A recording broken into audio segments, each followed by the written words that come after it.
It's like you didn't choose to be Chinese, you didn't choose to be a sinner. And that's why you're feeling that emptiness. And that rocked my world. I'm like, wait, how does he know I'm empty? Because I ain't never shared that with nobody. So I was like, he knows something. He put language to what you were experiencing. Yeah.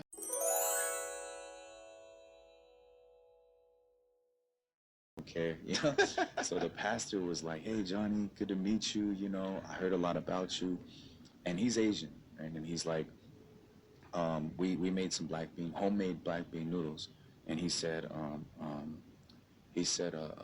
second. He said, would you like for me to package some for you and send you on your way? And I felt like, being Asian, bro, we break bread. Like food, family style is a thing. Yeah. So I was like, man, that's hella disrespectful if I'm just going to take his stuff and then leave. Man doing highway shootings, but feels like I don't want to be disrespectful with this. That's crazy. Crazy, right? Yeah, go ahead. Crazy, bro. So I'm just like, you know, okay, it was just something in me. And I feel like it was obviously God. It was like, at that moment, was like, you should go and pay your respects. Because this dude didn't seem like the dude who was preachy. I mean, he was clean cut, wear a suit and all that, but he didn't force anything on me, right? And so I went in, I ate the food. It was amazing, right? And I just sat there and I felt like a lot of love from them just through the food, which was crazy. And then he proceeded to ask me some questions, right? He's like, do you know what sin is? And, you know, are you a sinner? And then I felt like that was a loaded question. So I was like, man, of course I'm a sinner, bro. Look at me. I'm tatted down head to toe, you know, and I know, like, in the body, in the Bible, it says your body is a temple and you don't do all that. And then he blew me away by saying, that's not true.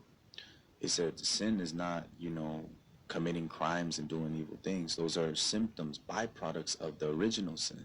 And I was like, what? So I never heard it like that. You know, we had prison chaplains, we had priests, we had, you know, chapels in prison. And, you know, you would go there from time to time just to get time out of your cell and stuff like that. But everyone was always telling you, sin is an action and you must repent.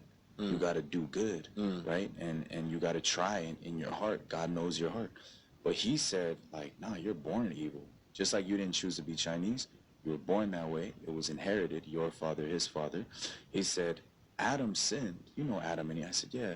And the whole world came from them. Adam's sin bare Cain. Cain was the first murderer. Nobody taught him how to murder. There was a seed of sin planted inside of them through the fall. And that passed down to you. So just like you didn't choose to be a sinner, just like you didn't choose to be Chinese, you didn't choose to be a sinner. And that's why you're feeling that emptiness. And that rocked my world. I'm like, wait, how does he know I'm empty? Because I ain't never shared that with nobody. So I was like, he knows something. He put language to what you were experiencing. He humanized it. And he said, what you're doing in the life that you lived, even though everybody's saying is abnormal, atypical, is normal. Yeah. I was like, what? So I'm normal? He said, no, you're not what people say you are. You know you're perfect. I said, I'm perfect? What? And I was like, I'm not perfect, Pastor. You may not know the things that I did, bro. Like, and he says, no, I'm just like you. I said, wait, hold on. You're this clean-cut pastor from Korea, never gangbanged in your life, looked like you wouldn't hurt a fly, but you're telling me you're the same as me. And then he said, in your standard and my standard, sure, we got differences, but under the standard of God, we all fall short. I said, dang, that's facts. So he said, I'm a sinner and you're a sinner too. If I stand in front of God as a sinner, and you stand in front of God as a gang member sinner, we're both going to hell. So he said, you know, you really got to think about that, Johnny. Like, you're a person who trusted yourself all of your life. How did that work out for you? You ended up in prison, gangs, empty, all that, right? I said, yeah.